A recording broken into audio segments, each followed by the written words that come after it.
Honorable Men Discord. The New York Giants fire Brian Daboll. Let's talk about it. How you see yourself is how you perceived. I see a man strong, gifted, head strapping, never down on his knees, begging. Gotta make a way, even in my darkest hour. Say the odds against me was new. I would never cower. As always, welcome back to another episode. If you haven't already, hit that like button, hit that subscribe button. And by all means, if you're a New York Giants fan, I'll see you in the comment section. If you're not, and you're a football fan, and you'd like to speak on the firing of Brian Daboll, I'll see you in the comments also. So let's get straight to it. I saw this coming because you're never going to have two back-to-back losing seasons and it not fall on the coach. It's unfortunate, but that's the nature of the NFL. That's the business. There's no guarantee that you're going to keep your position if you have a horrible losing record. Now, the New York Giants, as of this recording, they're 2-8, 2 wins, 8 losses. Now, it started to crumble the moment Daboll got hurt. All right? Daboll, in my opinion, was the nucleus of the team. He may not have been the nucleus right away. I want to say Neighbors, but Neighbors got injured.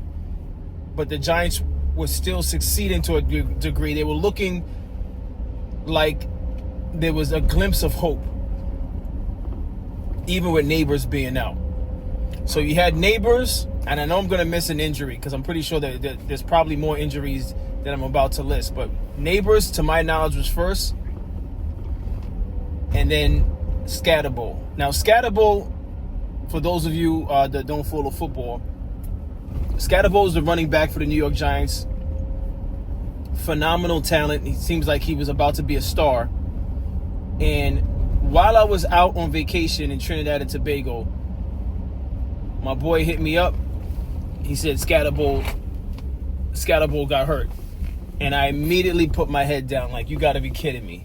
I immediately put my head down because right before I left to go to Trinidad, I was looking forward to seeing whether or not the Giants were able to beat the England Patriots, the New England Patriots. I was looking forward to the Giants running it back against Philadelphia in Philadelphia. And I really believed they had a shot at contending and repeating that win, the first win that they got in MetLife Stadium. But again, I was out. I was on vacation, and I was hoping that it would be a successful game. Even if they lost, I could deal with that if it was a loss where they fought. Now, I heard, because I did not see the game, I heard it started off where they were in a good rhythm, but then once Daboll got injured, everything fell apart. Once that happened, I'll be honest with you, I wasn't expecting much out of the Giants. And for those of you that are watching this that are Giants fans, you might say to yourself, like, oh, you're no real fan. You gave up on them. No, I didn't give up on them. But listen, who are we kidding? The offense was depending on Daboll. It was depending on Jackson Dart for the most part. And here and there, we were hoping that other names would step up. But it was really leaning on those two. So once I heard that he got injured, meaning Daboll, my head went down and I, took a deep breath and exhaled. I said, here we go. Now, recently the Giants played the Browns, which was a game I said, all right, even with Daboll out, they should be able to win that. And what happened? I was at work and I found out that Jackson Dart got injured. Seeing that, I lost all hope.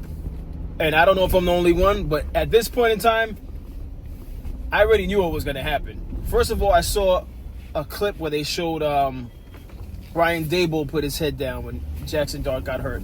And I know that looking at that visual of Brian Daboll putting his head down, I know that he knew that he was on the chopping block. So that's my question. That's a question that I have for you viewers. Did you not see this coming for Brian Daboll?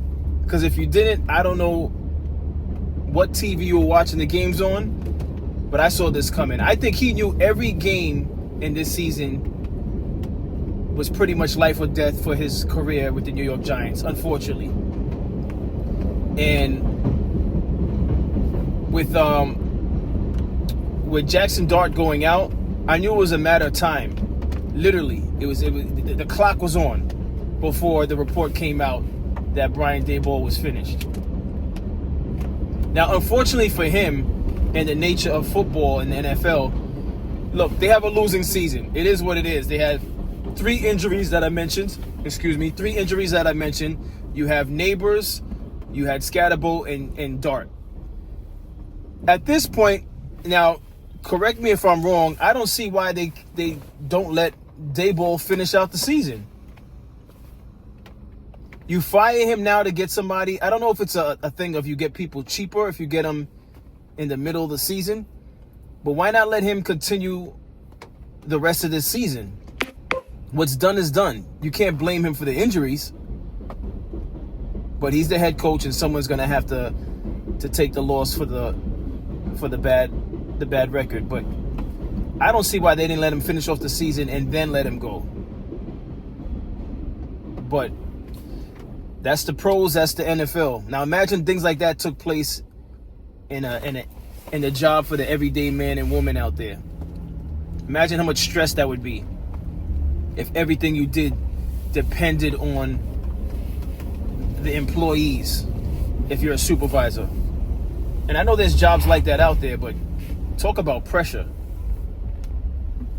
But one thing I'll say about all of this is, for some reason, and this is why the Giants kind of reminds me of the Knicks, but not so much like the Knicks. The Knicks is a totally different scenario because I know they played well last year, so maybe that's a bad example. It just makes no sense to me how players could go to other teams and excel. We know Saquon Barkley got his ring, and now we see what Daniel Jones is doing. I was listening to talk radio, and they believe that Brian Daboll is going to leave the Giants, end up on a team, and end up being a contender. And that would be a slap in the face to the organization. It would be a slap in the face to the organization, but I guess the pressure comes from up top and it just trickles down because it's an embarrassment. One thing I do know for certain is I didn't expect to see Brian Daboll for another season. That I didn't expect. But with the way things have been going this season, this was predictable. But what's your thoughts on this? That's my thoughts on this. Giants, hold your head. You're still my team no matter what the record. But this is just sad. And as for Neighbors and Dart and Daboll, speedy recovery. I wish you guys nothing but the best, especially Daboll. Hopefully you could come back and still be the same or close to the same player that you were beginning to be with the organization. You can still do your flips and celebration. I want to see all of that because I really like what I started to see from your performance. So I wish you the best. But that's all I have on this. Again, this is just a quick episode talking sports, talking the New York Giants. If you're a football fan, let's talk about it. Other than that, stay honorable.